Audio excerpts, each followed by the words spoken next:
Usted está viendo Vista al Horizonte.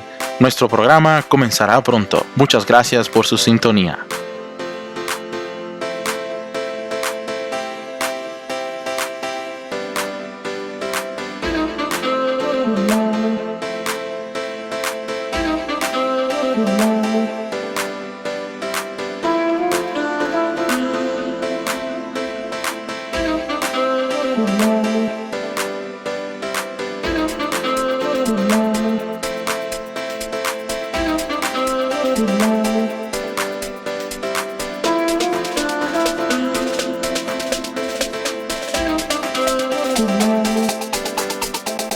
Usted está viendo Vista al Horizonte. Nuestro programa comenzará pronto. Muchas gracias por su sintonía.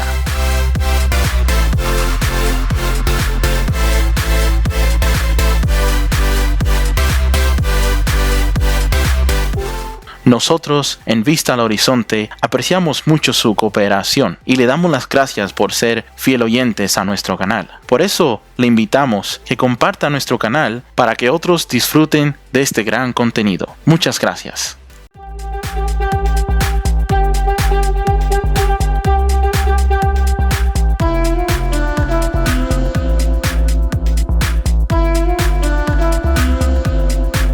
Usted está viendo Vista al Horizonte. Nuestro programa comenzará pronto. Muchas gracias por su sintonía.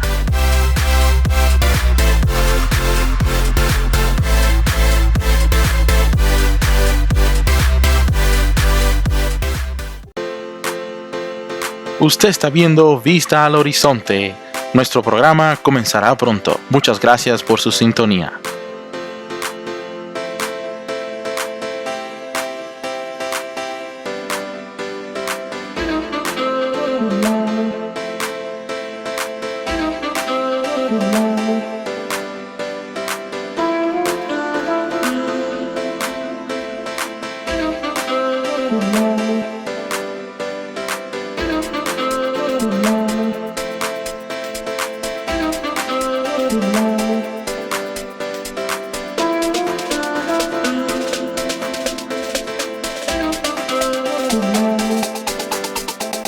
Usted está viendo Vista al Horizonte. Nuestro programa comenzará pronto. Muchas gracias por su sintonía.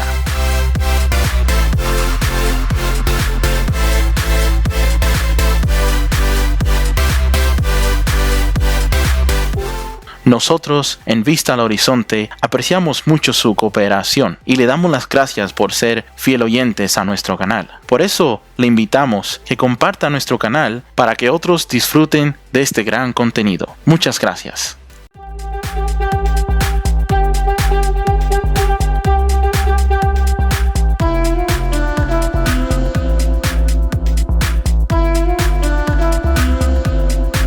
Usted está viendo Vista al Horizonte. Nuestro programa comenzará pronto. Muchas gracias por su sintonía.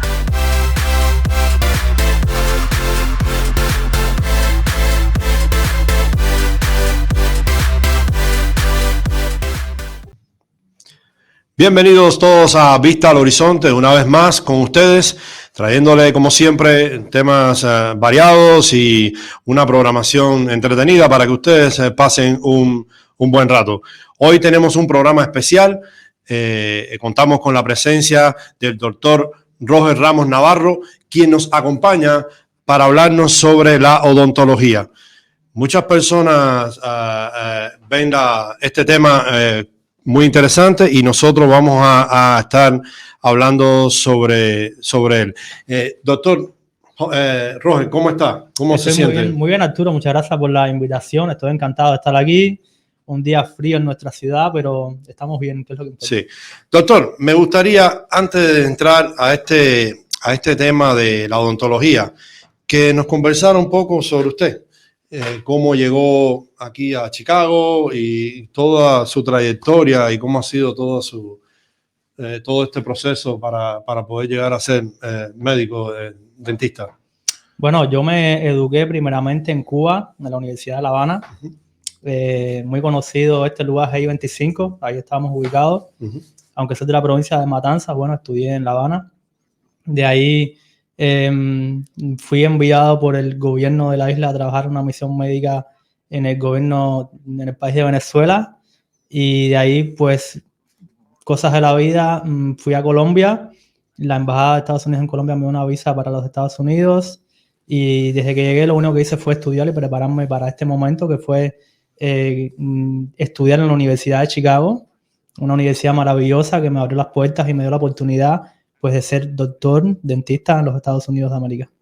Sí, es una historia, digamos, un poco aventurera, ¿no? Porque pasó por varios procesos y tuvo que enfrentar algunas elecciones, ¿no? Del mismo proceso, porque muchas veces se hace complicado cuando uno quiere emigrar, ciertas cosas que suceden y entrar aquí a los Estados Unidos y, como usted dice, tener la oportunidad de llegar a la Universidad de Chicago y que haya podido estudiar ahí, realmente ha tenido una gran historia, y yo creo que debiera escribir un libro con eso. Pudiera escribir un libro con todas las cosas que ha pasado. Se puede escribir un libro, pero eso sería un poco, yo diría, un poco egoísta, porque muchos hemos pasado por lo mismo y creo que cada cual debería escribir un libro. Debería escribir un libro. Bueno, usted pudiera escribir el suyo, de eso estoy seguro.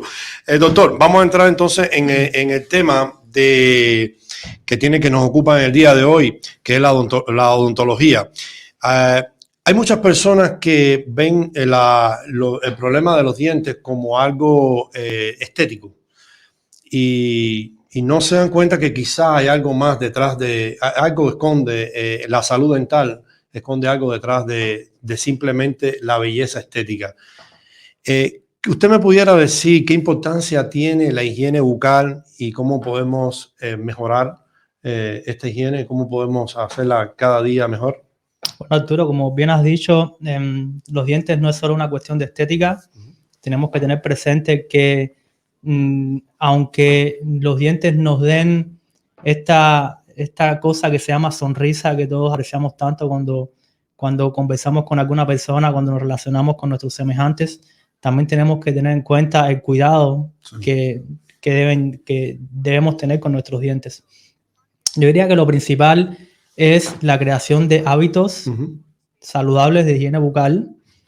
Lo otro más importante es tener las herramientas necesarias, porque a veces, pues, no conocemos, o a veces limitaciones, pues, no nos permiten tener un buen cepillo dental, o a veces no conocemos qué cepillo dental debemos usar para, como tal, poder hacer que el proceso de enfermedad, pues, disminuya.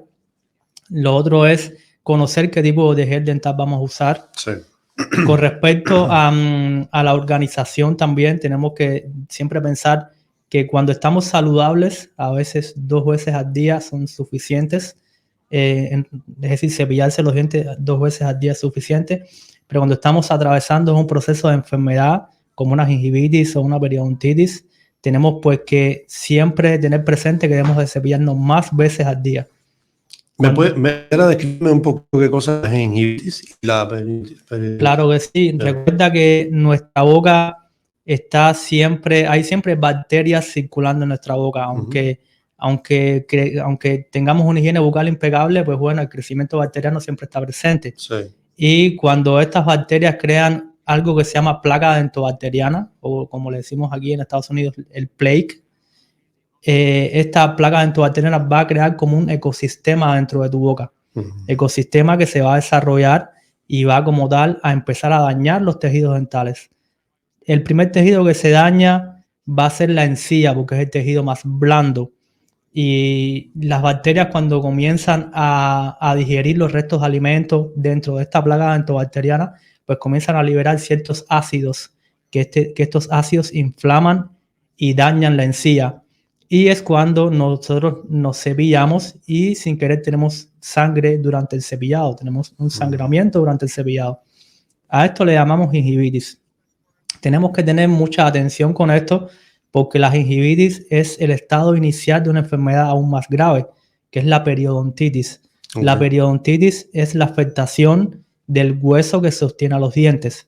Es decir, la etapa suprema de una gingivitis siempre va a ser, si no logramos controlarla, va a ser la periodontitis. Tenemos que decir también que la gingivitis o sangramiento de las encías es considerada una enfermedad crónica.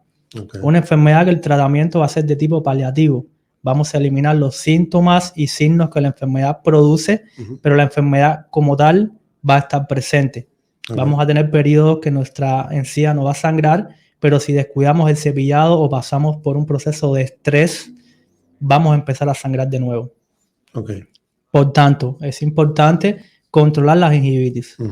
La otra parte de la higiene bucal es el control de la caries dental. Debemos decir que la caries dental es una pandemia a nivel mundial. Es la enfermedad que más afecta al ser humano a nivel mundial, es la caries dental.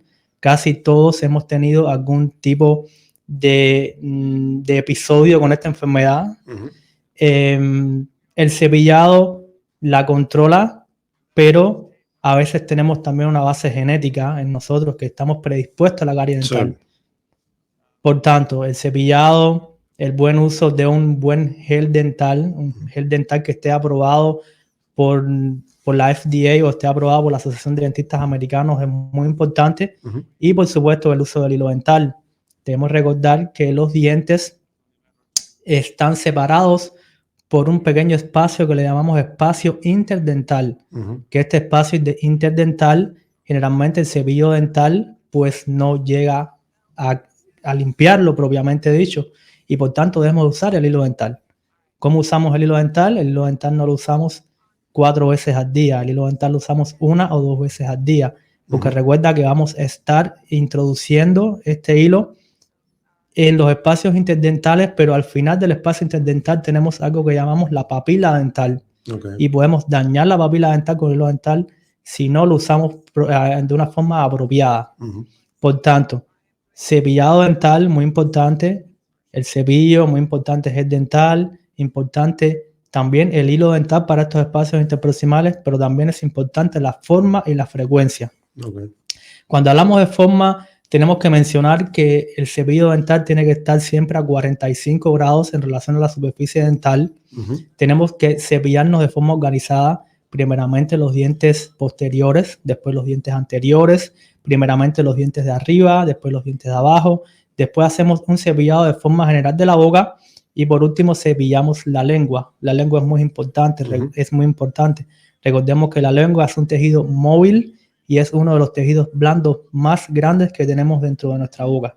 Y también debemos recordar que la halitosis, que es lo que llamamos mal aliento, más del 80% de la halitosis no proviene de la encía ni del tejido dental, proviene propiamente de la lengua. Y por tanto es muy importante cepillarla también al final. Sí. Tenemos que estar cepillándonos de 3 a 5 minutos aproximadamente cuando estamos pasando por el proceso de enfermedad.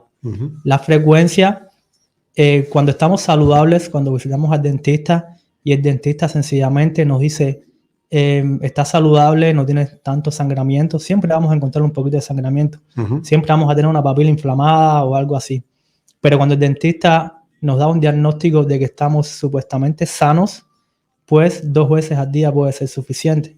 Pero como mencioné anteriormente, cuando estamos pasando por el proceso de enfermedad, sí, debemos cepillarnos 3 o 4 veces al día, después de cada comida, después del desayuno, después del almuerzo, después de la cena, y una vez muy importante es antes de irnos a dormir.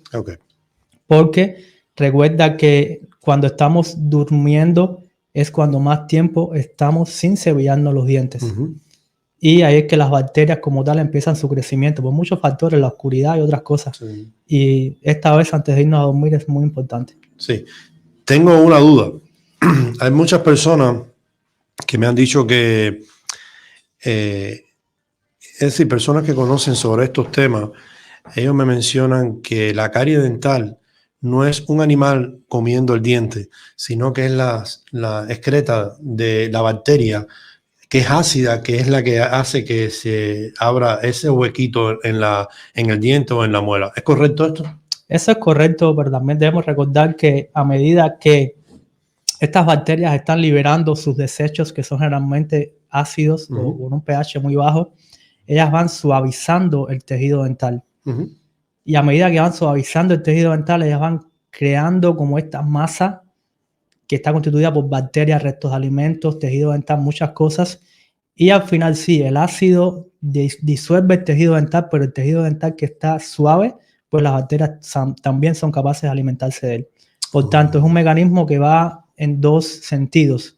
La bacteria se alimenta de los restos de alimentos, libera ácido que disuelve los tejidos dentales se suavizan y las bacterias pues también tienen la capacidad de alimentarse de estos tejidos dentales que están suavizados. Oh, eso es muy interesante porque era una duda que siempre tenía y había escuchado sobre este tema. ¿Cuáles son los primeros síntomas? Yo sé que regularmente o periódicamente nosotros debemos visitar al dentista. Tengo entendido que cada 6 meses o algo así, un año, en dependencia de la condición. Yo sé que todo depende si tiene corona quizás, si tiene un crown.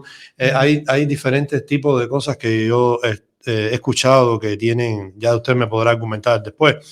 Pero, ¿qué cosa nos puede alarmar a nosotros que nos veamos obligados prácticamente a visitar al dentista, que nos diga, sí, ahora es hora de visitar al dentista, no puedo seguir esperando? ¿Qué puede ser una alarma que nos diga, este es el momento que tengo que ir al dentista? Yo creo que todos tenemos esto que llamamos fobia al dentista, ¿verdad? Cuando vamos y estamos cerca de ese sillón y el ruido de los instrumentos con los que trabajamos, pues las personas sencillamente se ponen como ansiosas por eso. Sí. Nadie quiere ir al dentista muchas veces, pero tenemos que siempre buscar signos de alarma, como el sangramiento dental, propiamente dicho. También, que es el signo universal, es el dolor. Cuando tenemos un tipo de dolor dental, pues bueno, debemos ir al dentista. Debemos decir que cuando empezamos con un dolor dental del tipo que sea, rara vez este dolor involuciona.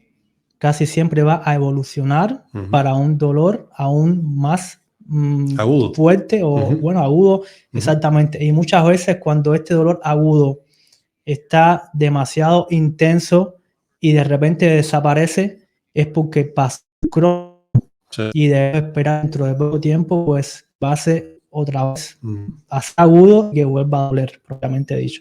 Por tanto, sangramiento y dolor, yo diría que son las dos causas principales que las personas van al dentista. Y bueno, ahora en nuestro tiempo moderno, también la estética. Todos queremos estar bellos, todos queremos lucir bien. Yo diría que esos 3 factores son los que más llevan al paciente a la silla dental. Sí. Hay otras cosas que también quisiera puntualizar que pueden ser alarmas también para cualquier persona. Y usted me puede confirmar esto. Si sentimos algún abultamiento en nuestra encía o en nuestros cachetes por dentro, digamos o quizás sentimos algún diente los dientes que se nos están moviendo. Es decir, hay muchas cosas que pueden suceder o en el cielo, lo que decimos el cielo de la boca, hay algún tipo de abultamiento. Estos son también señales de alarma que debemos visitar al dentista. ¿Es cierto? Por supuesto, yo diría que estamos hablando de alarmas que ocurren mayormente en la población que tiene factores de riesgos. Factores de riesgo o hábitos que pueden desarrollar cualquier tipo de malignidad dentro de la boca. Hábitos como el mal hábito de fumar. Las personas hablan de hábito de fumar, pero a mí me gusta decirles mal hábito de fumar. Porque sí, exacto. También tenemos personas que tienen el hábito de morderse los labios. Ese hábito también puede generar algún tipo de patología. Y para eso los dentistas de hoy, los dentistas que estamos trabajando todos los días, pues tenemos la misión de enseñarle al paciente cómo debe examinarse. Hacerse un autoexamen para prevenir el cáncer bucal. Tienes que, pues, sencillamente saber cómo palparte el cuello, saber qué es una patología anormal, qué es una patología que está cambiando de color, que está creciendo, que está doliendo más de lo que normalmente debe ser, y prestar mucha atención a los tejidos blandos dentro de la boca. Tenemos que recordar que los dientes son entidades duras y que tienen a veces esto que llamamos bordes filosos, que a veces nuestros tejidos blandos como nuestra parte del interior de la cara, nuestra lengua, están rozando constantemente con estos tejidos duros, los dientes, y pueden desarrollar úlceras traumáticas también, que pueden desarrollar un tipo de cáncer bucal. Por tanto, paciente fumador, paciente mayor de 35, 40 años, paciente con enfermedades debilitantes o paciente que tome ciertos medicamentos. Inmunodeprimidos. Por supuesto, por supuesto. Todo este tipo de pacientes con enfermedades crónicas, pues debemos de enseñarle el examen de prevención del cáncer bucal. Es muy importante. Eso es muy importante. Sí, yo pienso que todos aquellos que nos están escuchando presten mucha atención a esto que está diciendo el doctor Roger, que nos está explicando, porque es muy importante que podamos detectar cualquier tipo de anomalía dentro de nuestra boca con tiempo, porque con tiempo muchas veces las cosas tienen solución. Por supuesto. Y quizás evitamos que esto pase a otros lugares en nuestro cuerpo y se complique. Así que es muy importante que presten atención, y cualquier cosa que vean extraña en su boca, sea sangrado, algún abultamiento o dientes flojos, acudan rápidamente al dentista. Inclusive si todavía no ha llegado la etapa o el momento del chequeo, porque muchas personas dicen, no, yo me chequeé hace 6 meses y yo me chequeo una vez al año, voy a esperar los próximos 6 meses. No, si usted ve que algo anda mal, por favor, no espere 6 meses, esos 6 meses puede hacer la diferencia. Por supuesto. Acuda al dentista lo antes posible. Nosotros hablamos de lo que un concepto que se llama detención temprana del cáncer bucal o de cualquier tipo de patología con una base maligna dentro de la boca. Muy importante. Detención temprana de esta enfermedad. Eso es muy importante. Sí. Doctor, ¿qué es una limpieza profunda? Bueno, cuando vamos a la oficina dental, generalmente, aquí en nuestro país, cuando vamos a las promociones que dan los dentistas, que damos nosotros mismos, vamos a hacerte una limpieza gratis y una radiografía gratis. Esta limpieza gratis que generalmente hacemos no es una limpieza profunda, es una limpieza superficial, que al final el objetivo es hacerla para limpiar las superficies de los dientes y ver con claridad si tenemos clínicamente caries dentro de la boca.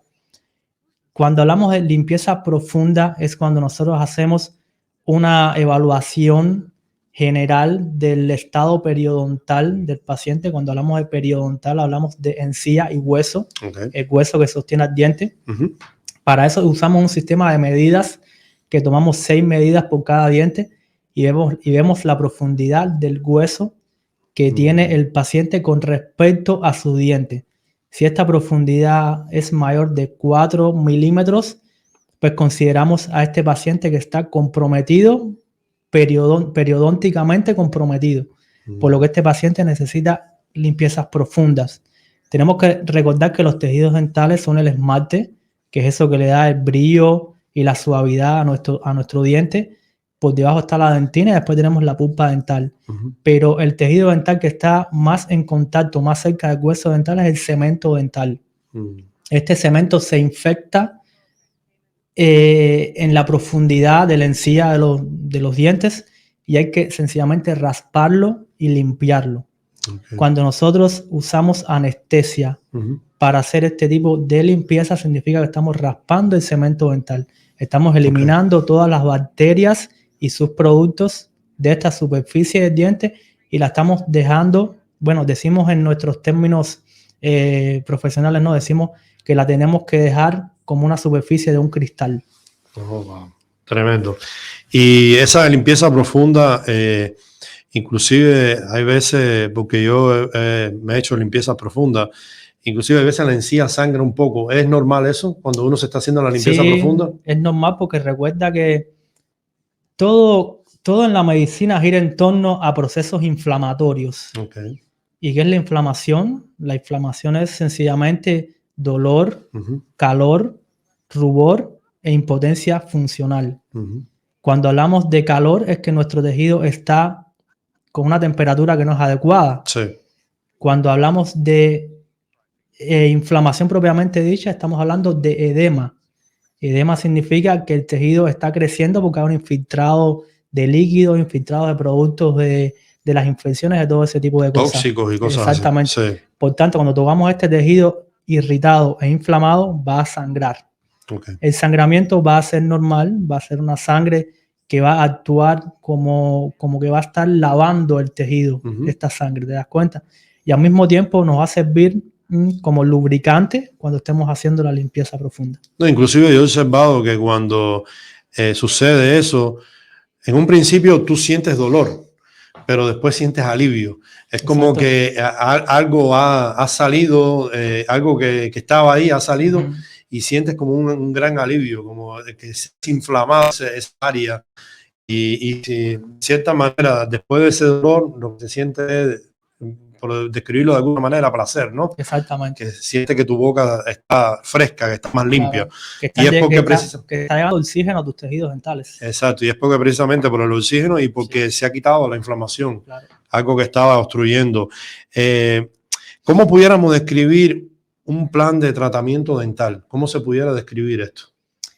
Principalmente, cuando hablamos de plan de tratamiento, tenemos que enfocarnos en lo que decimos diagnósticos, cuáles son los diagnósticos, cuáles son las enfermedades que encontramos en el paciente, lo mismo caries dental, enfermedad periodontal, lo mismo que el paciente necesite hacerse extracciones o que tenga cualquier diente que esté destruido más allá de los límites que pueda restaurarse de forma directa, por lo que en este caso usamos restauraciones que le llamamos restauraciones indirectas. Sí.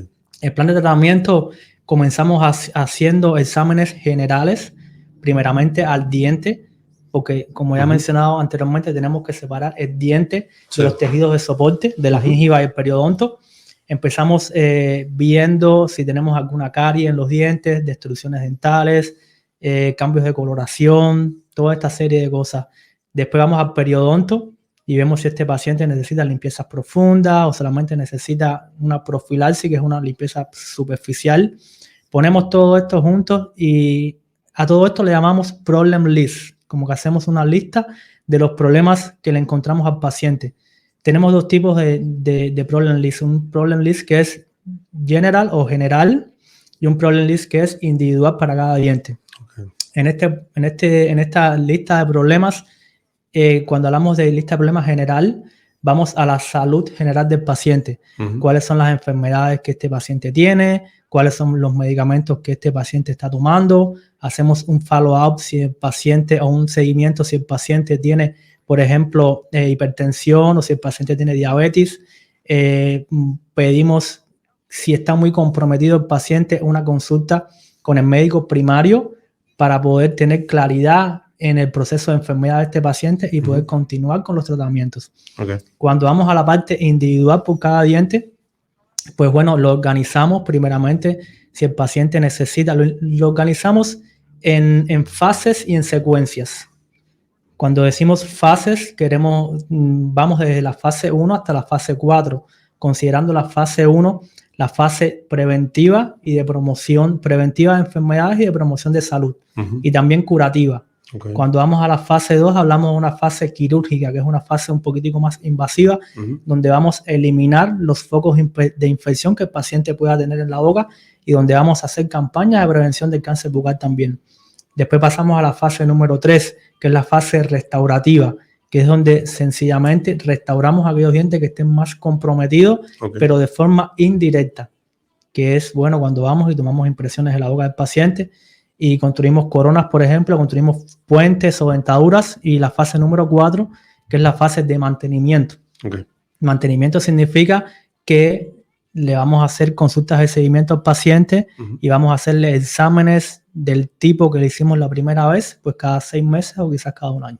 Hablando de corona, ¿qué es la corona dental? Tenemos que, bueno, existen varios tipos de corona dental. Existen varios materiales de corona dental.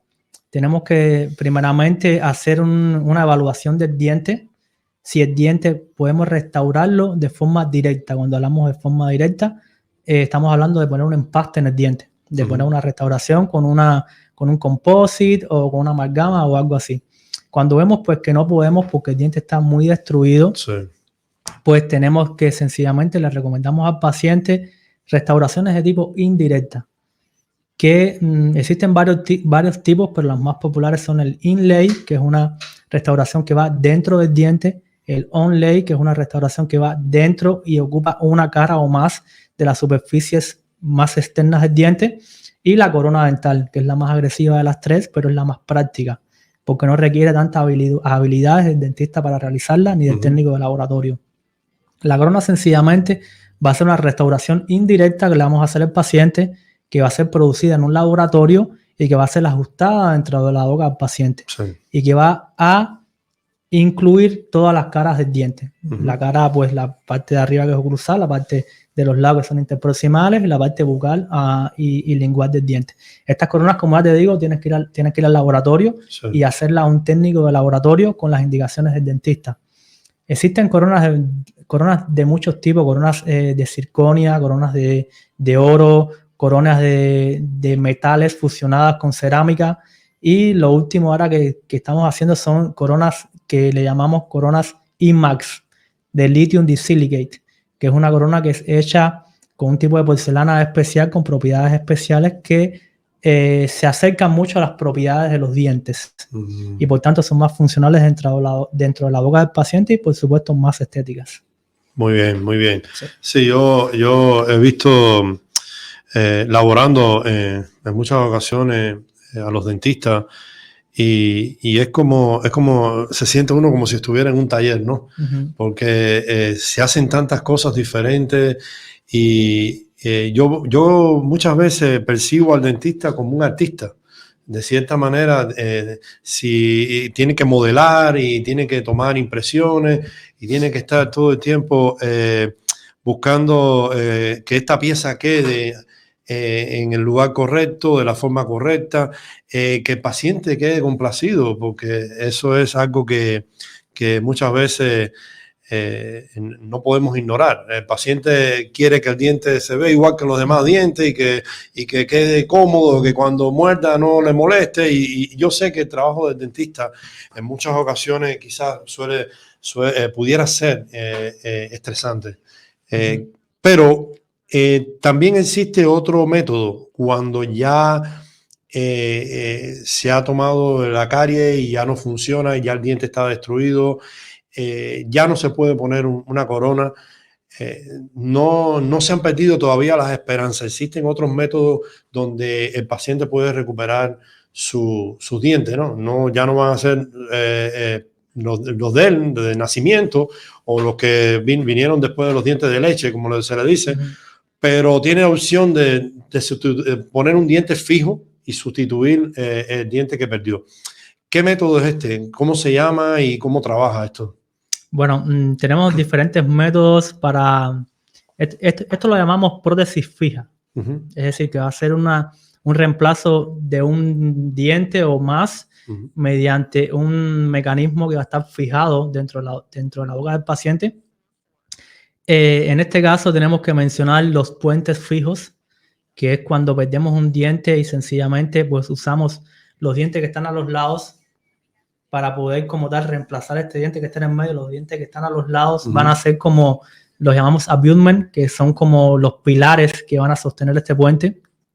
Pero lo más moderno y que a mí me gusta muchísimo particularmente son los implantes dentales.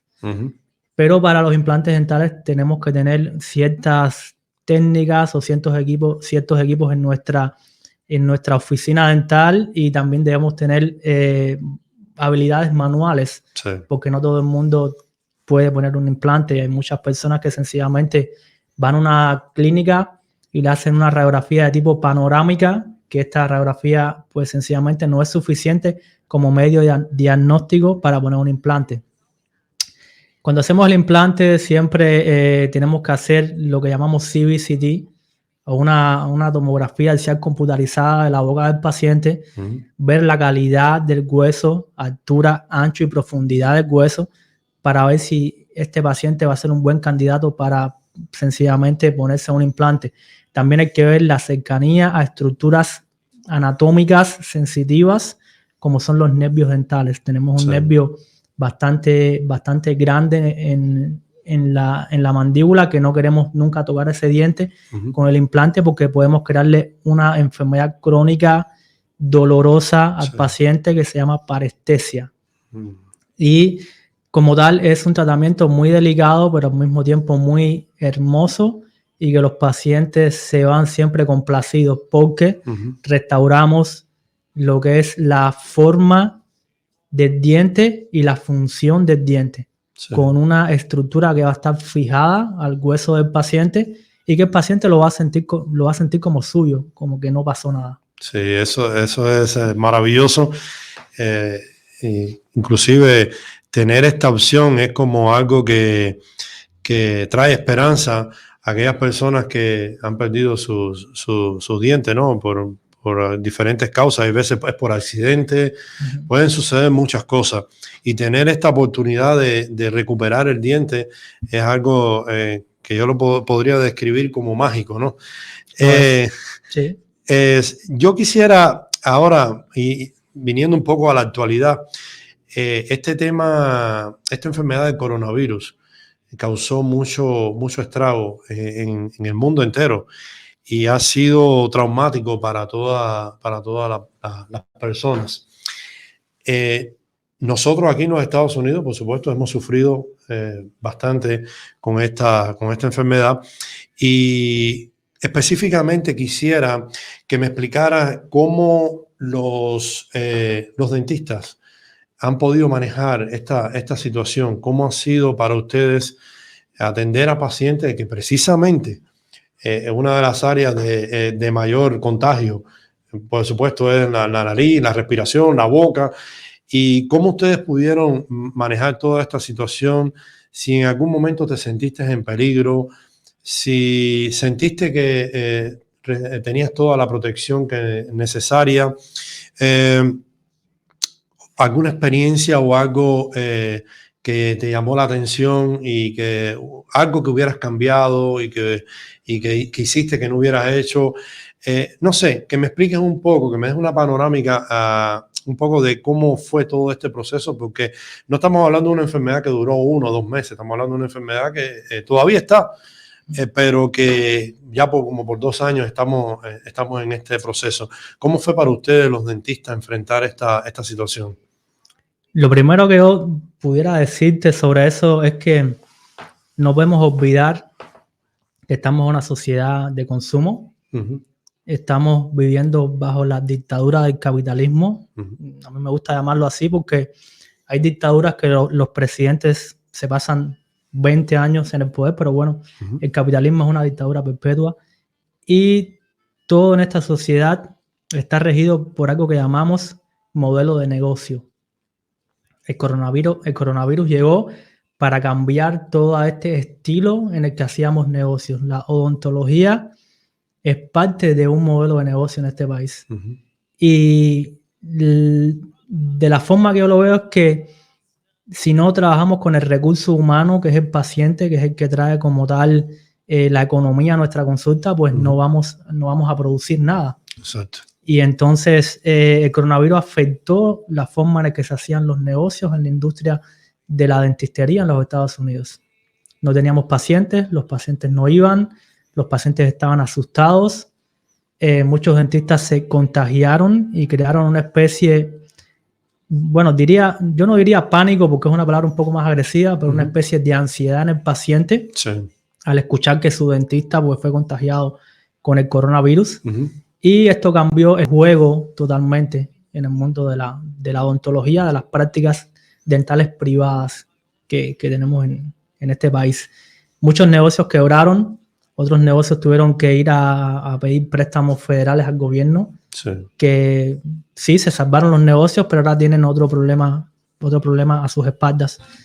Yo creo que el coronavirus cambió el juego totalmente. Ya que lo hemos superado, ya estamos ya como tal saliendo de esta nueva prueba que se nos ha puesto a la humanidad, pero creo que ha cambiado la tónica de la odontología. Antes nosotros sencillamente trabajamos con una protección para nuestros ojos y con una mascarilla, una máscara normal.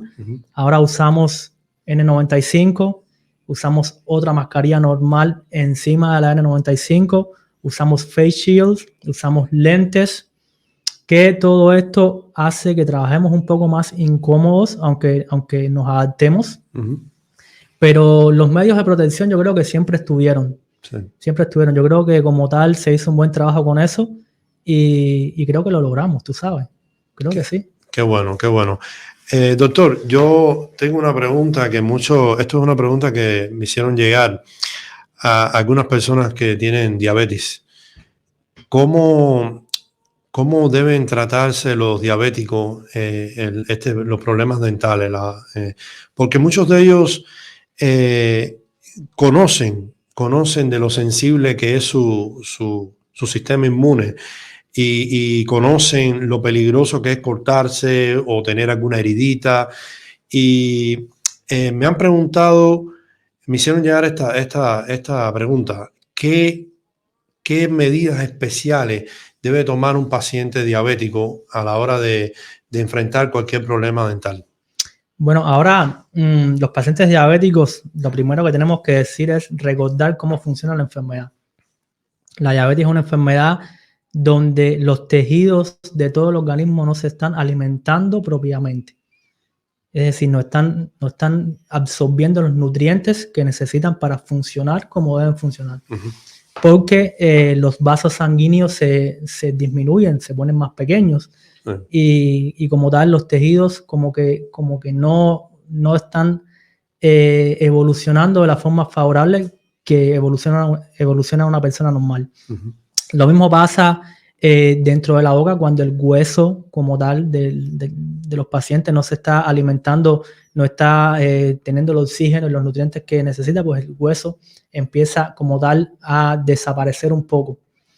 Tenemos que recordar también durante que el proceso de la enfermedad de la diabetes hay una parte que se llama predisposición a las enfermedades. El diabético va a estar más predispuesto a todo tipo de predisposición a las infecciones. El diabético va a estar más predispuesto a cualquier tipo de infección dental.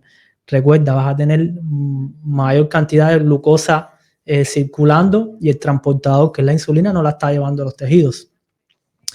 Por lo que nosotros siempre a este paciente diabético le hacemos un test rápido de glucosa para ver cómo tiene la glucosa ese día antes del tratamiento. Y los pacientes que no estén controlados le mandamos un test que se llama HbA1c, que nos da una medida de la glucosa por 3 meses. Por 3 meses. Para saber si este paciente está controlado o no y para saber cuán lejos podemos llegar con los tratamientos invasivos. Cuando decimos invasivos, decimos implantes, extracciones dentales, tratamientos que tengamos como tal que cortar tejido prácticamente o hueso. El protocolo es que este paciente descontrolado le mandamos antibióticos. El paciente que esté más controlado, pues no le mandamos antibióticos, pero las consultas de seguimiento pues las acercamos un poquito más para ver cómo este paciente está evolucionando. Si vamos a la biblioteca médica que se llama PubMed, que casi todos podemos tener acceso a través de la internet, podemos encontrar muchos estudios relacionados con la diabetes y la atención odontológica propiamente dicho. Muchos de estos estudios recomiendan el uso de antibióticos para casi todos los pacientes que tienen diabetes previo a una intervención de tipo invasiva, y otros estudios pues no lo recomiendan.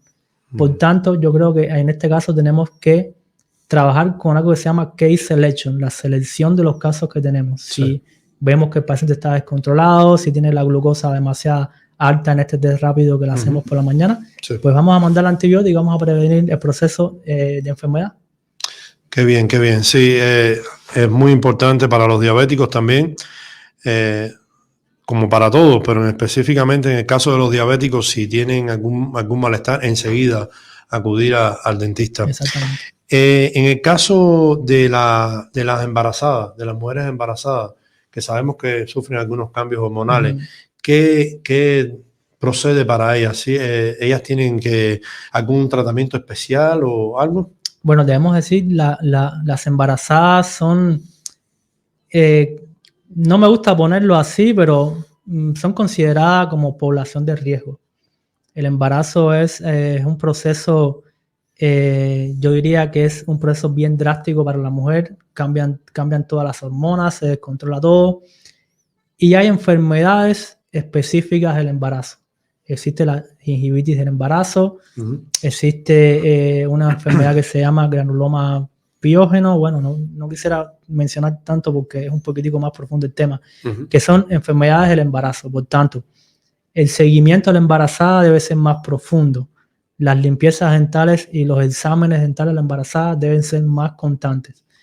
Y recomendar que tratamientos invasivos a la embarazada deben hacerse en el segundo trimestre del embarazo, que ya como tal el embrión se convierte en feto y está más fuerte, y como tal la madre está también más fuerte porque no está cerca del parto ni está tampoco en las primeras etapas del embarazo. Sí, entonces puede significar algún riesgo en una mujer embarazada tener algún problema dental para el bebé. ¿Eso significa algún riesgo? Sí, por supuesto. Tenemos, como ya dije, en nuestra biblioteca médica tenemos casos de que los babies están con malnutrición porque la madre tiene una enfermedad periodontal. Y entonces todo está relacionado. También existe la diabetes gestacional, que está muy vinculada a esta enfermedad periodontal de la mujer embarazada, que como ya mencioné es una falta de nutrientes en los tejidos prácticamente. Y si la madre no está bien alimentada, pues el feto tampoco lo estará. Sí. He escuchado una palabra y usted me dirá si la conoce y qué significa. Piorrea. ¿Conoce esa palabra y qué significa? He escuchado que muchas personas oyen esa palabra y que prácticamente corren, tienen miedo y he escuchado también que es contagioso. ¿Me puede explicar qué significa esto? Bueno, es una infección bucal. Puede ser contagiosa porque, bueno, hay bacterias que están actuando. Está el sangramiento también, que bueno, que como todos sabemos, la sangre puede transmitir todo. Pero es prevenible con una buena higiene bucal y sencillamente cuando sabemos que estamos enfermos debemos tener conciencia de que hay enfermedades transmitibles y enfermedades que no son transmitibles. Y si tenemos esta enfermedad, ¿estamos ya condenados a perder todos nuestros dientes? No, tenemos, por supuesto, tenemos que siempre visitar al dentista. Si reconocemos que el proceso infeccioso está bien avanzado, pues debemos visitar al dentista. Debemos como tal examinar qué es lo que está pasando y por supuesto tomar medidas. Sí es prevenible. Es prevenible, sí. Ok. Salud bucal y cáncer. ¿Podemos hacer algo? Ya usted habló sobre los riesgos, ¿no? El cigarro. Yo pienso que de cierta manera también el alcohol, todos los excesos son malos. Pero podemos hacer algo con respecto a nuestra salud bucal que pudiera dar al traste, pudiera esto llevarnos a no tener cáncer en la boca, por ejemplo, buenos hábitos para cepillarnos, etcétera. ¿Qué tal con las comidas calientes, con las bebidas calientes? Sí, puede ser un factor porque cuando hablamos de traumatismos crónicos al tejido, la comida caliente y hasta la comida fría te va a provocar un traumatismo crónico al tejido. Este traumatismo crónico puede evolucionar a una úlcera crónica. Esto puede evolucionar a una queratosis difusa, a una queratosis focal y al carcinoma de boca. Es decir, el alcohol, aunque creamos que no, es una bebida caliente también, ¿entiendes? Es decir, va a estar traumatizándonos. Aparte, el alcohol crea algo dentro de la boca que es resequedad bucal. Sí. Nuestros tejidos bucales deben estar bien lubricados siempre. Es una cavidad húmeda que debe mantenerse así. Sí. Casi todo el tiempo para que funcione correctamente. El alcohol crea resequedad bucal, que eso también es un factor de riesgo para enfermedades crónicas, invasivas, cáncer bucal, toda esa serie de cosas. Sí, estamos aquí en Vista al Horizonte, disfrutando hoy con el doctor Roger Ramos, que nos está acompañando y que nos está hablando sobre diferentes temas relacionados con la odontología. Doctor, vamos entonces ya a la parte final de nuestro programa. Le agradezco mucho que esté con nosotros aquí y que comparta su tiempo. Sabemos que está muy ocupado y de verdad estoy seguro que tanto en nuestro público como nosotros mismos aquí estamos muy agradecidos con tu presencia. Pero quisiera preguntar, vamos a hablar un poquito ahora de los médicos naturistas. Hay una inclinación muy grande hoy en día por la medicina naturista. Todos queremos, si se va a tratar algún problema con la piel o algún problema inclusive con el cáncer, se está hablando mucho ahora de usar medicina alternativa o no natural. En el caso de la boca, de la tensión bucal, muchos de estos médicos sugieren no usar amalgama, no usar, por ejemplo, hilo dental, porque daña en muchas ocasiones lo que es la encía. También ellos hablan sobre, no sé, hay tantos temas que ellos tocan, inclusive sobre la pasta dental. Hay tantos temas que ellos todo el tiempo están hablando de buscar alternativas naturales para prevenir ciertas enfermedades que ellos dicen que pueden causar usar estos tipos de pasta y de hilo y todas esas cosas. Bueno, la pregunta a mí es clara. Según su punto de vista, ¿usted iría más a lo natural o a lo tradicional o estaría viendo entre los dos? Quizá hay un punto medio entre los dos que se puede, pudiéramos quizás compararlo y utilizar el que más nos sirva a nosotros o ver cuál de ellos nos hace sentir mejor. Según su punto de vista, ¿lo natural o lo tradicional? Yo creo que hay que tener un balance, porque si vamos a los tiempos antiguos, debemos recordar que los primeros medicamentos fueron los principios activos de las plantas. Por ejemplo, cuando vamos a las tribus, bueno, estaba este señor que era como el brujo de la tribu, que usaba diferentes plantas, piedras, cosas con temperatura y bueno, aliviaban el proceso de enfermedad. Hoy, la medicina moderna, tenemos cosas como la acupuntura, la digitopuntura, la medicina homeopática, todas estas cosas que desde cierto punto sí funcionan funcionan, yo diría que en ciertos individuos, pero vemos a lo que es los diagnósticos. Cuando tienes un diagnóstico de un proceso de enfermedad que sencillamente el tratamiento tiene que ser invasivo, pues tú no puedes usar un principio activo de una planta o no puedes usar una acupuntura. Yo sí personalmente escuché muchos médicos que decían que ellos eran capaces de hacer extracciones dentales usando acupuntura.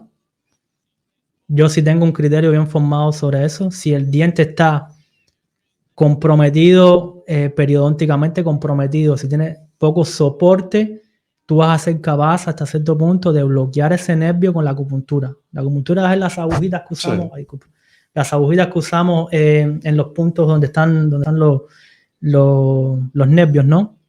Si este diente está periodónticamente comprometido, no tiene tejido de soporte, pues tú vas a poder hacer la extracción usando acupuntura.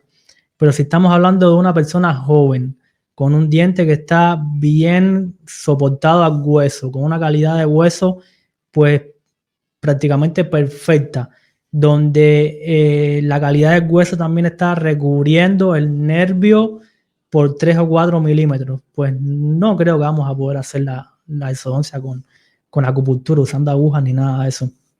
Medicina homeopática hasta cierto punto funciona. Recuerda que hay algo en el proceso de enfermedad que son las enfermedades psicosomáticas. Sí. Las enfermedades que tu cerebro está creando y está afectando a tu cuerpo. En este caso, hasta cierto punto, la medicina homeopática ha tenido éxito en este tipo de enfermedades psicosomáticas, pero honestamente... Prácticamente la usan como un paliativo. Sí, es una enfermedad paliativa, es decir, la homeopática es una enfermedad paliativa que dice que cura provocando los síntomas de la enfermedad o simulando síntomas de la enfermedad, sí, o algo así. Pero honestamente, mira, en Estados Unidos yo hay algo bien raro que yo no he visto, y estamos hablando ya en general, ¿no? Yo no he visto que los médicos estén bien entrenados en lo que es el parasitismo. Sí. Es increíble que en Estados Unidos nadie te habla de parásitos, todo el mundo te habla de virus, bacterias, cosas así, pero parásitos, es muy raro que un médico pues te diga, oye, esto fue provocado por un parásito. Y no significa que no hay parásitos. Sí, es que sí los hay, por supuesto, sí. Aunque tengamos el agua más limpia del planeta y aunque toda esa serie de cosas, bueno, que aunque tomemos agua como tal en botellas y todo eso, pero lo otro es la medicina natural y tradicional. Es que muy pocas personas practican eso. Sí.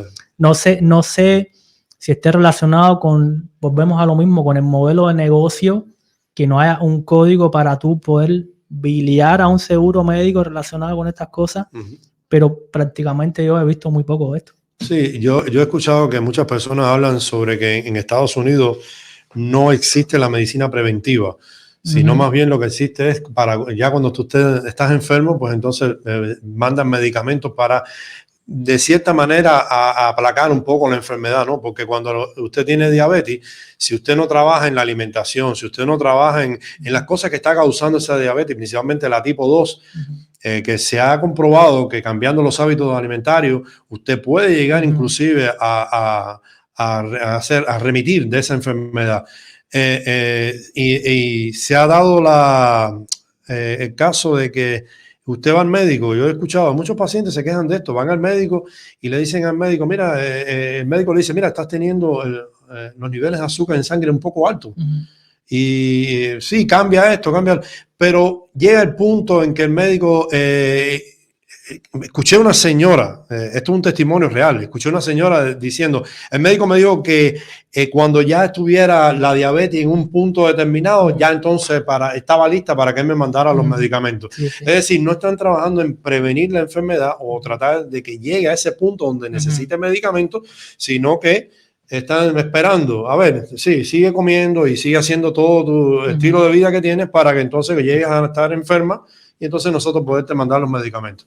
Por eso es que mucha gente dice que el problema de la medicina en los Estados Unidos, como mismo estás explicando, es un negocio, ¿no? Es como, pues vamos a vender esta medicina, hay un cierto medicamento que salió nuevo, oye, necesito ver si lo puedes mover y entonces, lamentablemente, la prevención queda como una segunda opción. Entonces los médicos naturistas pasan a las filas de estos que tratan de evitar las enfermedades. Entonces ellos son los que te dicen come saludable, mantente activo y te dan todo un estilo de vida para que evitar enfermarte. Inclusive estos estilos de vida están reconocidos, tanto lo que es la alimentación como el ejercicio y evitar los malos hábitos como fumar y tomar bebidas alcohólicas, etcétera, están muy relacionados a evitar no solamente diabetes y eso, sino hasta el mismo cáncer.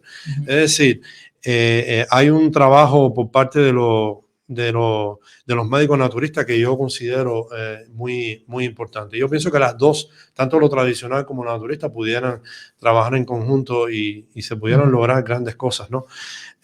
Inclusive tratamientos contra el cáncer.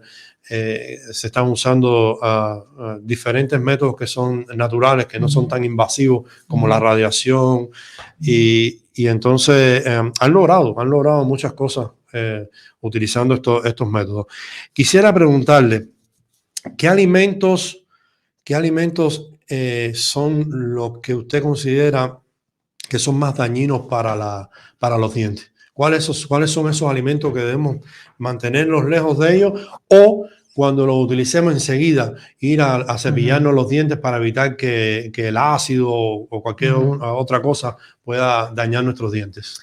Lo primero que yo debería decir sobre esto, bueno, todos conocemos por nuestros padres, nuestros abuelos, que el consumo de caramelos, por ejemplo, daña nuestros dientes por el alto consumo de azúcar, pero bueno, todos sabemos esa parte.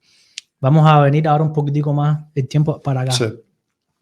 Estamos usando bebidas energéticas ricas en azúcares como si fuera parte de nuestra vida diaria. Vamos al gimnasio y tenemos que tomarnos no sé, un Red Bull o cualquier bebida de este tipo, ¿entienden? Estas bebidas tienen un alto poder de crear caries en nuestros dientes. Tenemos que siempre tener presente que los tejidos dentales son tejidos que, aunque sean duros, el esmalte es uno de los tejidos más duros que tenemos, o es el tejido más duro que tenemos en el cuerpo, el esmalte dental, pero es un tejido que se disuelve. Estas bebidas, si nosotros leemos el label, la etiqueta de las bebidas, tienen una alta concentración de potasio, sodio, que cuando ponemos a esta sustancia una reacción química y la combinamos quizás con oxígeno o con otras cosas que están normalmente en el ambiente, pues vamos a crear el resultado de esta reacción química va a ser una sustancia ácida. ¿Te das cuenta? Que nosotros vamos a estar una sustancia ácida que se va a quedar en nuestros tejidos dentales. Sí. Estamos entrenando, estamos en el gimnasio, nos estamos tomando un Red Bull. ¿Por qué? Porque el potasio hace que las contracturas de nuestro corazón se aceleren un poquitico más y sean más fuertes.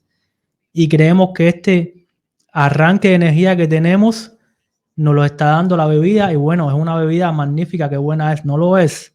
Nuestro corazón se está dañando, nuestros tejidos dentales se están dañando. Es una serie de factores que están como tal influyendo.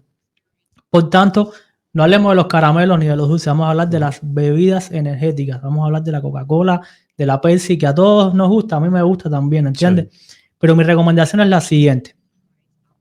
Si vamos a tomarnos una Coca-Cola, vamos a tomárnosla con nuestra comida, solamente un poco, para después de la comida, pues ir inmediatamente al cepillado.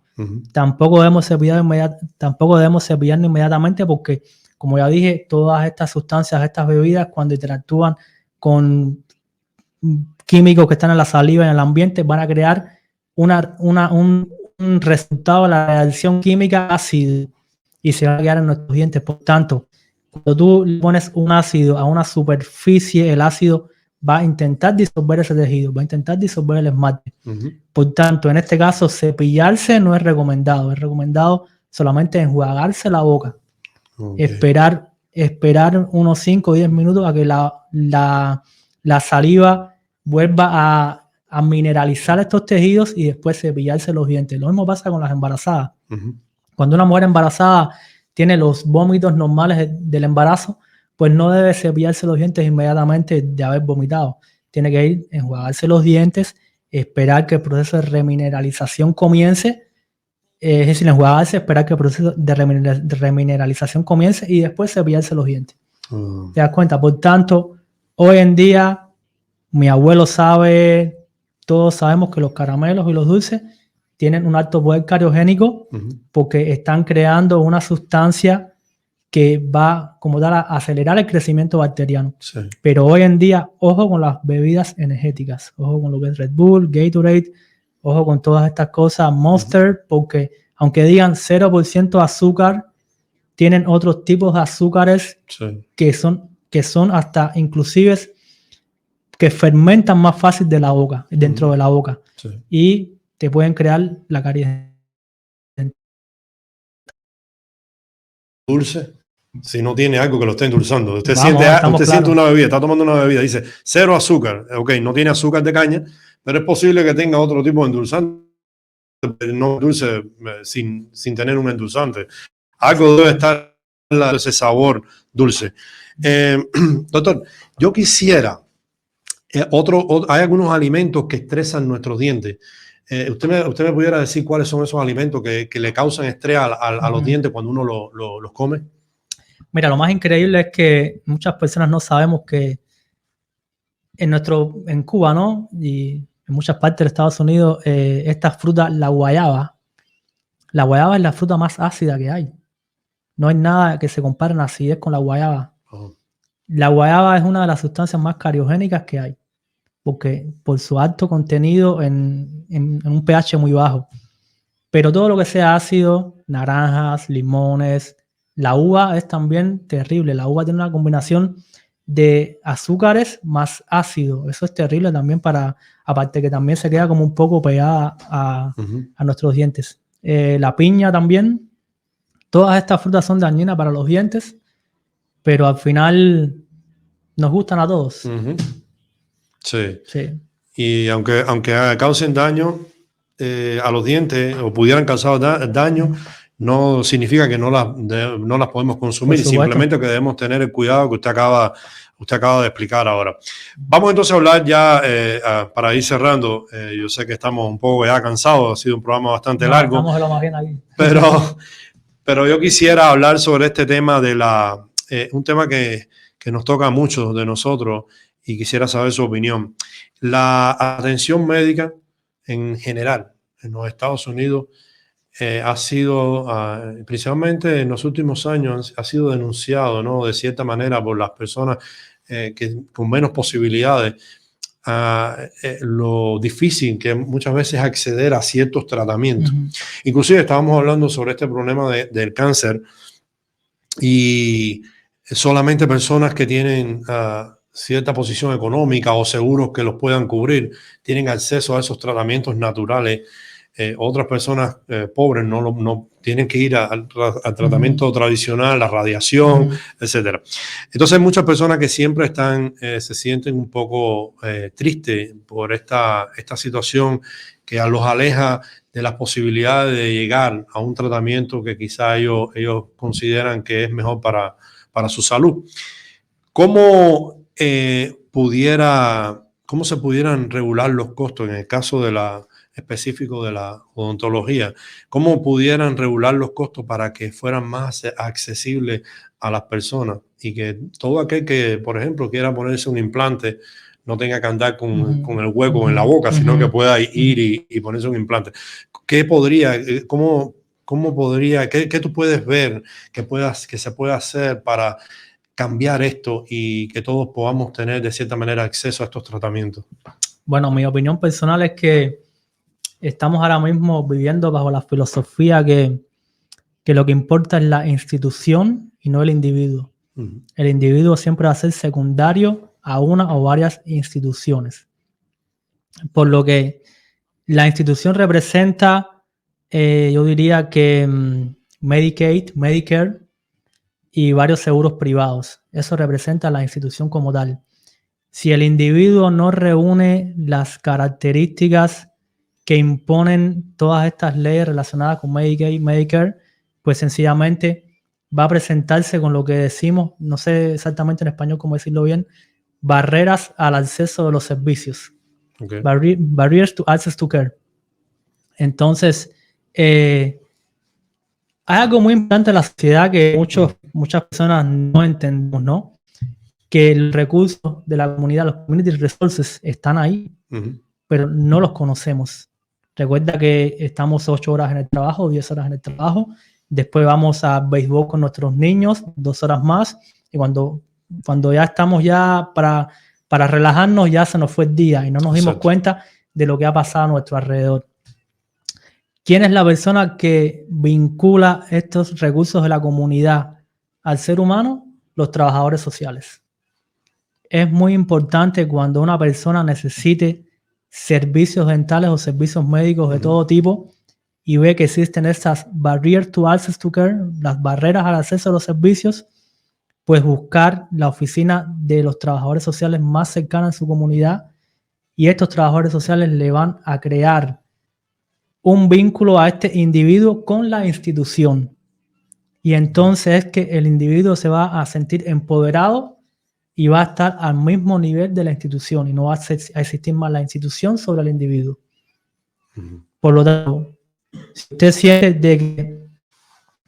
siente que no tiene acceso a los servicios que usted necesita, pues búsquese un trabajador social, un social worker aquí en este país que lo va a vincular. Se dice que el social worker es el link entre el individuo, el link o el eslabón entre el individuo y los community resources, entre el individuo y los recursos de la comunidad. Okay. Sencillamente esa sería la solución a más del 60% de los problemas que tenemos de access to care, acceso a los servicios en Estados Unidos.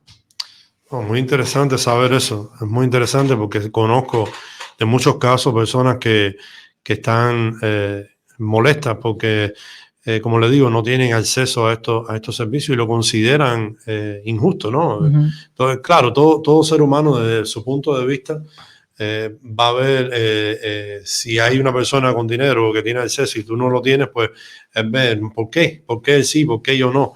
Y Y yo soy de los que pienso que la atención médica debe ser universal. Debe haber algún tipo de... Y muchas personas relacionan esto con sistemas políticos, pero no tiene nada que ver. Hay países capitalistas que tienen un sistema de salud universal para sus habitantes. Estoy hablando de Francia, creo que Canadá también. Sí. Es decir, hay países que, aunque su sistema social es capitalista, sus ciudadanos tienen el mismo derecho o el acceso a cualquier tipo de tratamiento, porque el gobierno le garantiza eso. Yo creo que eso sería un sueño aquí en los Estados Unidos, algún día lograr un plan universal donde todas las personas tengan acceso a todos los servicios médicos. Me parece que eso sería algo muy, muy bueno para nosotros aquí en los Estados Unidos. Usted está viendo Vista al Horizonte. Hoy tenemos invitado a Roger Ramos, a un médico que se acaba de graduar en la Universidad aquí de Chicago.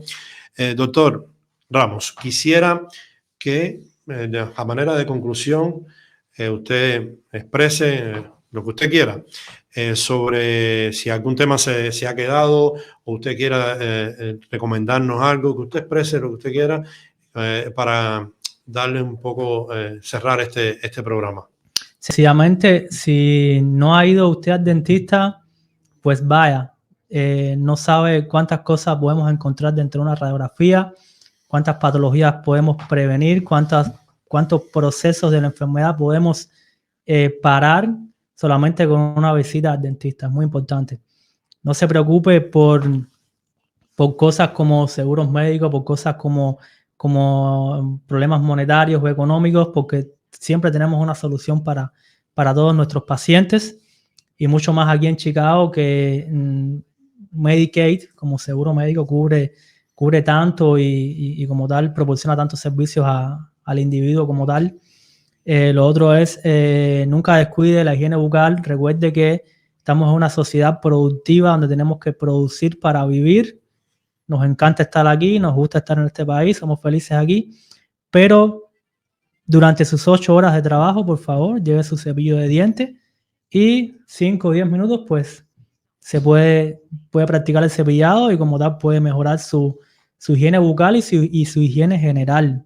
Porque recuerda que la cavidad bucal no está separada del cuerpo, forma parte de nuestro cuerpo. Y es importante cuidarla como cuidamos nuestra piel, nuestro pelo o nuestros pies. Así mismo es. Una pregunta que se me había quedado es sobre cuando usted habló sobre las bacterias en la boca. Cuando estamos durmiendo, también, porque cuando estamos despiertos la saliva constantemente se está moviendo y estamos como de cierta manera renovando, ¿no? El fluido en la boca, pero cuando estamos durmiendo estamos estáticos y la saliva no se mueve. Esto ayuda a crear más bacterias. Claro, recuerda que las bacterias crecen necesitan condiciones para poder crecer. La oscuridad es una de ellas. Tener la boca, muchos dormimos con la boca abierta sin darnos cuenta y se nos resecan los tejidos bucales, nuestra lengua no se está moviendo constantemente, creando como proceso de raspado, se puede decir, de los restos de alimentos. Sí, todo eso influye. Oscuridad, la lengua no se mueve, dormimos con la boca abierta, resequedad en los tejidos bucales, todo es una serie de factores, más el tiempo.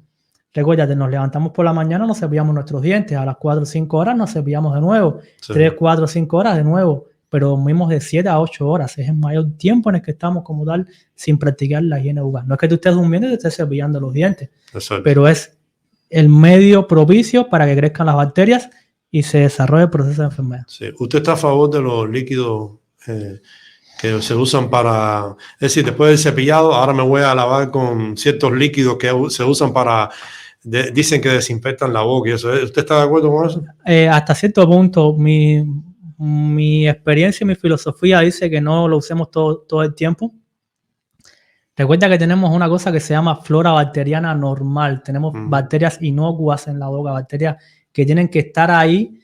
Recordemos siempre que tenemos que ver la boca como un ecosistema. Un ecosistema es diferentes microorganismos crean relaciones entre ellos. Sí. Algunos son parásitos, algunos establecen relaciones de mutualismo donde compiten por un sustrato pero sin dañarse a ellos mismos. Otros establecen relaciones de depredación, donde vamos a competir por ese sustrato, pero yo me voy a alimentar de ti y voy a crecer yo más que tú. Uh-huh. Y la cavidad bucal funciona de la misma forma. Cuando usamos estos enjuagadores bucales, estamos como tal matando nuestra flora normal dentro de la boca hasta cierto punto. Mi recomendación es no lo uses siempre, úsalo una vez al día, no lo uses todo el mes, úsalo quizás por 2 semanas cada mes.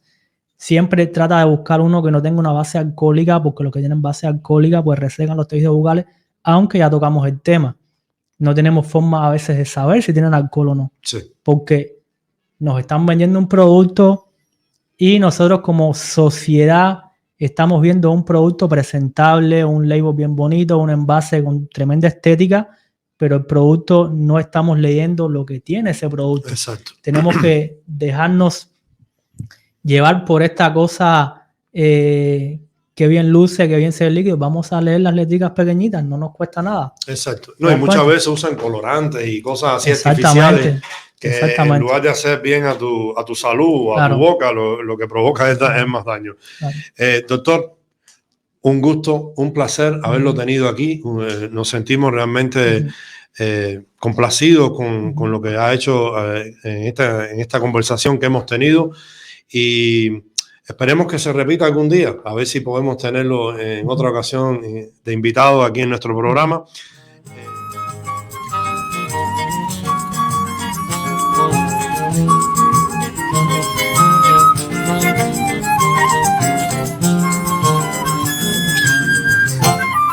Buenas noches, es un placer estar nuevamente con ustedes en Vista al Horizonte. Mi nombre es Vivian Vázquez y vengo a compartir temas relacionados a la educación de nuestros hijos. Cómo desde el hogar podemos tener una mejor influencia, que ésta sea más positiva en su desarrollo, para que sean personas sanas y felices. En el día de hoy les traigo el tema de la literatura y los niños. Todo el mundo tiene claro que desde las tempranas edades es una bendición que nuestros hijos puedan hacer uso de los libros, de la literatura, ¿no? Pero a veces no tenemos claro cómo hacerlo. Tenemos dudas en relación a qué tipo de lectura deben ser las primeras, qué tipos de libros, y en algunos casos nos frustramos cuando a nuestros niños no les agrada, y en algunos casos puede ser que a alguno de nuestros hijos les guste y que al otro no. Todo es normal. Si cada niño puede ser diferente en ese sentido y requerir estrategias diferentes, ¿no? Como en todos los aspectos de la vida. Lo primero que tenemos que tener claro es que los libros son un objeto, es algo que damos y que deben tener, como todo objeto que damos a nuestros pequeños cuando están en estas edades que debemos cuidarlos, deben tener determinadas características.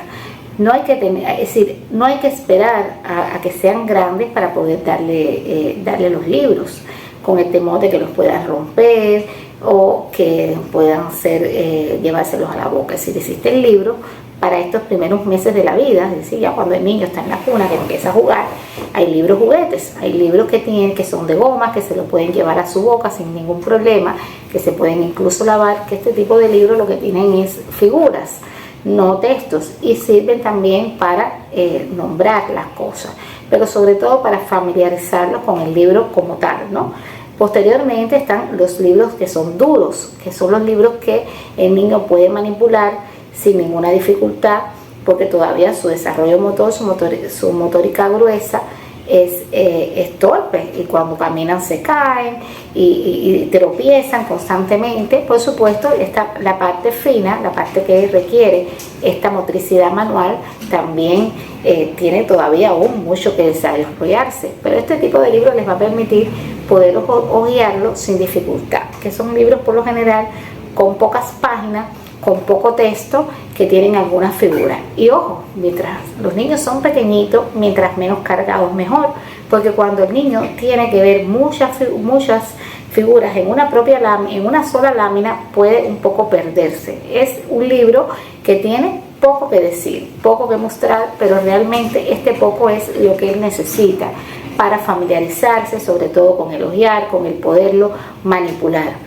Y posteriormente, entonces ya los libros empiezan a ser ya niños de 3 años, 3, 4 años, con algunos textos cortos. A veces nos preocupamos porque por llevarles el gran mensaje o este autor o aquel otro, pero para todo habrá su momento. En esta primera etapa lo más importante es que la historia sea sencilla. Le funciona muy bien a los niños los cuentos que tienen animales, pocos personajes, que la historia es lineal, que pronto va a llegar al final de la misma, ¿no? Y estos libritos tienen ya 1 o 2 líneas por cada página, pocas páginas, y las ilustraciones un poquitico más cargadas, pero sin ser todavía con muchos elementos en cada página. Y ya cuando el niño llega a esta etapa de los 4, de los 5 años, ya las historias se van complejizando, también van entendiendo lo que es la poesía. A veces creemos que la poesía es algo corto, es más fácil, y no, la poesía tiene más vuelo literario, poético, y les cuesta más trabajo. Por lo tanto, es preferible hacer cuentos, y cuando se usen poesías para estimularlos, que estas sean cortas, que tengan rimas, que sean como más musicales, porque realmente este juego de palabras es lo que los va a ellos los va a engatusar, no es no tanto el mensaje en cuestión. Ya el niño que tiene 6 años está en capacidad, es un niño que está en capacidad de hacer uso de los libros más parecido como hacemos los adultos. Ya las historias se complejizan, van siendo sus intereses tenidos en cuenta, y bueno, hasta aquí parece fácil porque te estamos viendo el libro como objeto, es decir, como este libro, de ser este libro que tiene poca figura, que lo puede llevar a la boca, que se puede lavar, hacer un libro con hojas más finas, ya al terminar los 6 años, con hojas más finas, con una historia, y pueden usarlo ya de una manera consciente, cuidándolo, porque ha aprendido su desarrollo motor, así se lo va a permitir. Esta es una arista, es decir, el libro. La otra arista es la motivación. Por supuesto, cada niño tiene su gusto, y esto también hay que tenerlo en cuenta. A veces nos desatendemos de lo que es la motivación, y tratamos de darle los libros que nos gustaron a nosotros.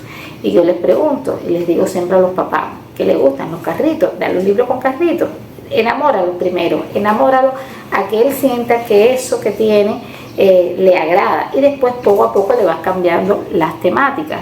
Y así hay niños que les gusta dibujar, colorear, darle un libro para que pueda escribir, para que pueda colorear, para que pueda incluso, algunos tienen pegatinas y interactúe con él, hay otros que tienen volantes y levantan el volante y pueden ver lo que hay debajo. Es el libro que les permite familiarizarse con este mundo.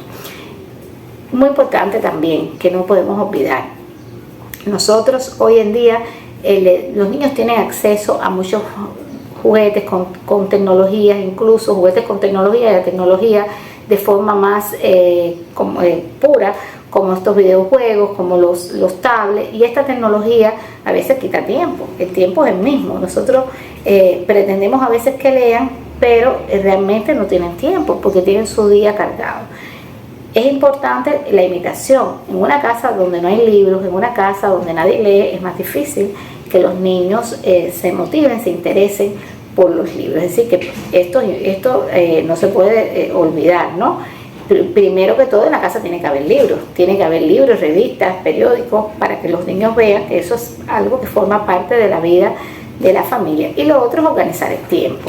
Yo siempre les recomiendo a los papás que este tiempo de antes de dormir es un tiempo magnífico, porque es una actividad que además los relaja, que ella va preparando para el sueño y se puede hacer como una rutina, ¿no? Pero hay que acostarlos temprano, teniendo en cuenta que ese horario el niño va a estar un rato con los libros. Yo le decía a mis hijos, era casi un chantaje, pueden verlo así, yo les decía, bueno, vamos a leer un ratico, y si me decían que tengo sueño, bueno, entonces vamos a dormir. Es decir, leer les daba la oportunidad de estar un rato más despiertos, por lo tanto era una ganancia, y empezaron así. de momento no había noticieros por sí mismos ir a buscar un libro y leer, ¿no?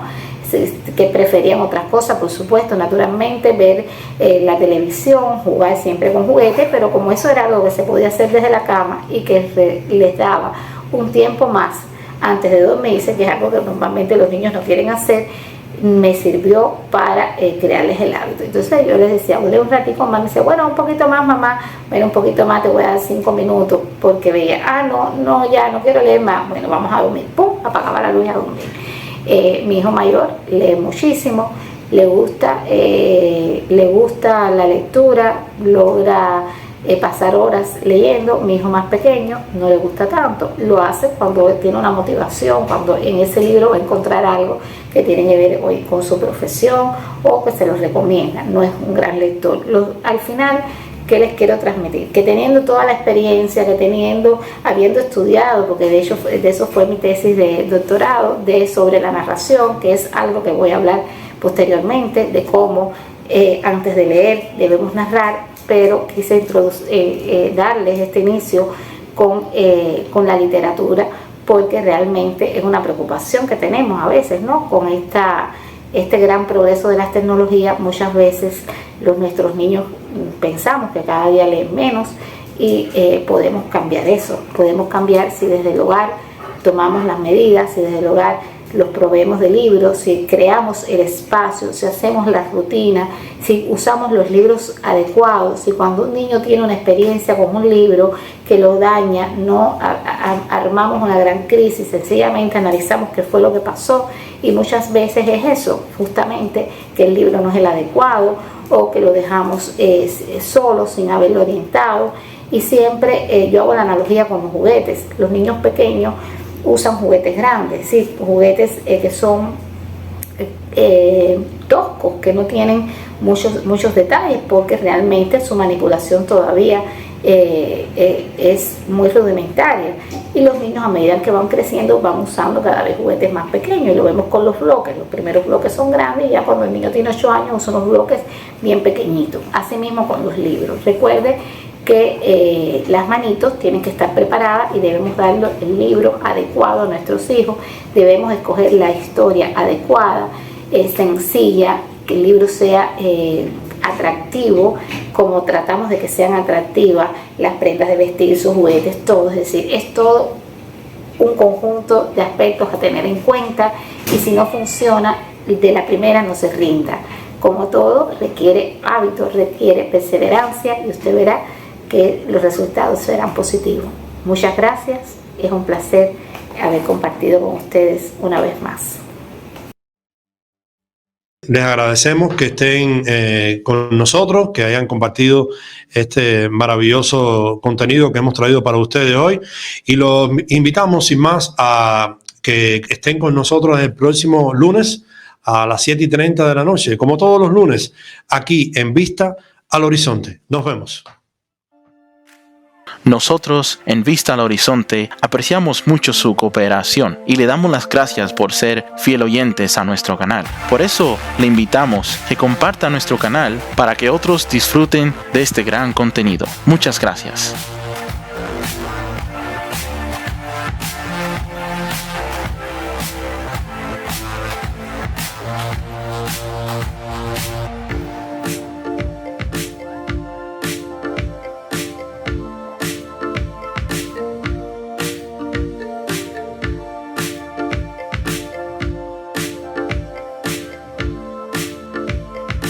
Nosotros, en Vista al Horizonte, apreciamos mucho su cooperación y le damos las gracias por ser fiel oyentes a nuestro canal. Por eso, le invitamos que comparta nuestro canal para que otros disfruten de este gran contenido. Muchas gracias.